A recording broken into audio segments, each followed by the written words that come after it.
The 30th anniversary of the 4% rule. My man emailed, I forgot his name, maybe emailed me and said, Josh, given that this is the 30th anniversary of the 4% rule, and I think he emailed me in 2024, last month, I think he did. It'd be interesting to see how that worked over the last 30 years. It is interesting, without question. So we're going to go back from 1994 to 2023 because that's 30 years. All right. So this does not include 2024 numbers, and it'll even look better after 2024 for sure because 2024 is up another freaking 25%. The S&P 500. I don't know what bonds did in 2024, but the S&P 500 is up quite a bit.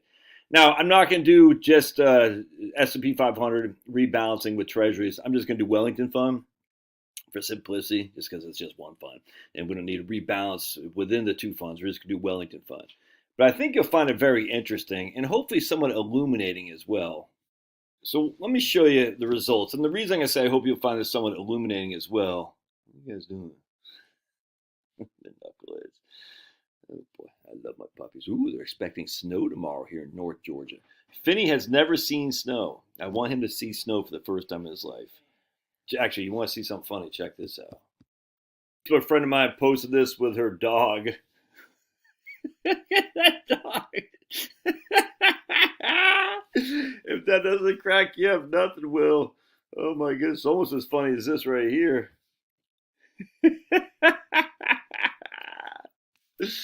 Oh my goodness. Heavenly Father, we just thank you. Thank you for giving us dogs. Oh, they just bring so much joy. All right, so let's, of course, Finney just kicked Pablo out of the chair that Pablo was sitting on. All right, so we got Wellington Fund going back to 1994 to 2023. That's 30 years, all right? We have $1 million. We're going to take 40,000 a year and adjust it for inflation. And we're going to see, watch what happens. So that $40,000 in 1994 is the equivalent of $84,000 30 years later. All right, so we're taking 4% a year adjusted for inflation. We start with $1 million bones, and we end with 7.1 million bones. $7.1 million. So the 4% rule with Wellington Fund worked well, but look at all the money you left on the table. So I was dealing with these clients yesterday, and they're thinking about cutting out a little bit early. I think he was 52, and he wants to cut out at 55, something like that. Great people, just legends, crushing. And we're running the Monte Carlo. There's like a 50% probability of success. And look, I'm only giving a 5.5% rate of return with us in a 70-30 portfolio, similar to Wellington. I think, I can't remember what the standard deviation is, so 12%, I think. Anyway, now, if you run that Monte Carlo, they're 55. He's going to live till 95. So for 40 years, he's going to need his money, theoretically, he and his wife.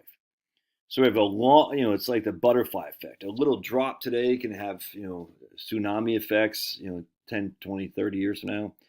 But anyway, if we have a 5.5% rate of return with I think a 12% standard deviation, 50% of the time they run out of money. And they don't run out of money until they're in their mid 80s anyway.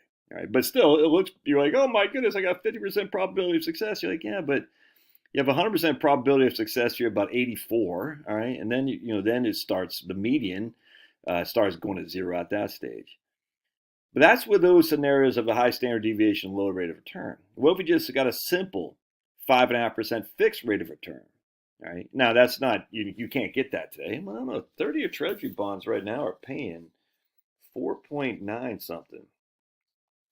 30-year Treasury bonds right now are paying, let's see, 4.932. So it's not 5 or 5.5, but it's, you're locking in 4.932 for a 30-year Treasury bond. And if this guy can generate 5.5 guaranteed with no downside risk, he's fine. He's fine to retire at 55. And that's the problem with the 4% rule is that, let's go back to 1966. 1966, we ran out of money in year 2020 in 22 years in 1966. So you can see right here, by the time in 1987, we had no money left with a 4% rule. So we have 1960, 22 years is the worst. I hate to say the worst case scenario, but basically the worst case scenario historically. But then you have 1994 where you left $7 million on the table. So how do we adjust for the 1966 potential? Well, you just have to tighten your belt sometimes, man. That's where the guardrail strategies comes in great. Because the likelihood of that happening is not, I don't have my notebook. Actually, let me just show you something here real quick. Let me see if I can't go back to my buckets. Hang tight. So what I'm doing here is I'm using Daniel Kuhlberg's 55e.co website spreadsheets on his bucket strategy, which you can use as well. You can buy from him. I can't remember how much he charges. And we're running a script here. And what we're doing is we're putting, you'll see right here, we got $1 million, our total investments. We're drawing inflation adjusted 4% a year. Oh, I got all of the S&P 500. Whatever. We'll just run all of the S&P 500. I want it to be, actually, is it out? Hold a second. We don't want it all of the S&P 500. We're going to put right here to Wellington. And you'll see we're going to run the script here. So what you see is we're running a script here. And we can see we started with Wellington, all of Wellington right here. We're taking 4% a year adjusted for inflation. And we're saying how many times did it run out of money? Going to 19, we started in 1931. So 19, you see, never ran out of money right here. All the way up to here we are in 1973, the last year, 1974, the last year, never ran out of money, never ran out of money. So it just runs this script. So now we're going to start going back to, we're going to see what it says starting in 19, and I've already done this, but I just kind of want to show you because this is actually pretty sweet. And you can see what our actually last year of expenses are right here. So we started with $40,000 a year. In 1981, our last year expenses are $139,000 a year, adjusted for inflation. Haven't run out of money yet. Now we're starting to get into the 1960s now, which is where it's starting a little bit dicey. $154,000 our last year. Again, we started with $40,000 a year after 30 years because those mass inflation years. It's going to start getting a little bit dicey here. I think, let's see what we got here. Yeah, so you can see some red. So right here in 1987, we ran out of money. 1990, we ran out of money. 1987, again, we ran out of money. And that will tell you exactly how many years. So we can see the reds are when we ran out of money.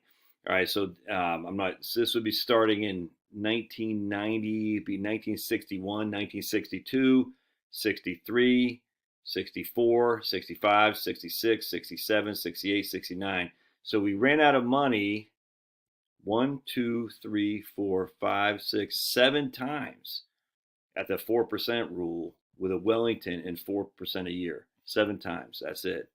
And then look how much we withdrew. Look how much we left. If you started in 1985 and 87, I guess that'd be 1987, we left $13 million, $60 million, $18 million. I mean, so we just have these 1, 2, 3, 4, 5, 6, 7. That's it. And yeah, one year we had 175,000 we left, but I mean, the 4% rule, it worked, but it just, man, how much money do you leave on the table? You see what I'm saying? And a simple strategy, just throw a guardrail in there. Guardrail says the market's dropped by, if your portfolio drops by 20% or more. Reduce your spending by 10%. And just, when did that ever happen with Wellington Fund in terms of dropping by 20% or more? 2008? We can look, actually. Let's go here to the 2 bucket. We can actually look at what Wellington Fund has done. Return 2008. Second, hang tight for just a second. Do the same thing with Fidelity Balance. You could do the same thing with a reinvesting, rebalancing on, if you have 10-year treasuries plus your SP 500. But look, Wellington Fund dropped 21, 26%, 31, 32, 35%, 37. Oops, let me just go back here. We're just going to do this for 100 years here. Blink. All right, so Wellington Fund.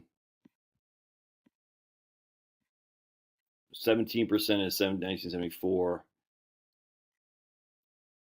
and then 2008. Yeah, so it's dropped 20% or more. 1, 2, 3, 4 times. That's it.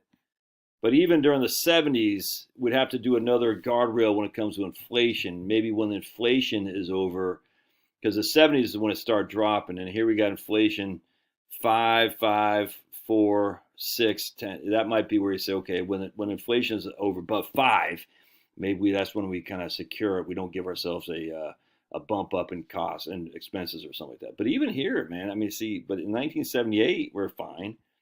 All right, so 1978 would be 30 years, would be 2000 and whatever, 2000, 1978 plus 30, 2007. So let's see, we go to buckets, 2007, we're going to go to results, I mean. Let's see here, 2007. Yeah, we're fine. We still left 18 million bucks.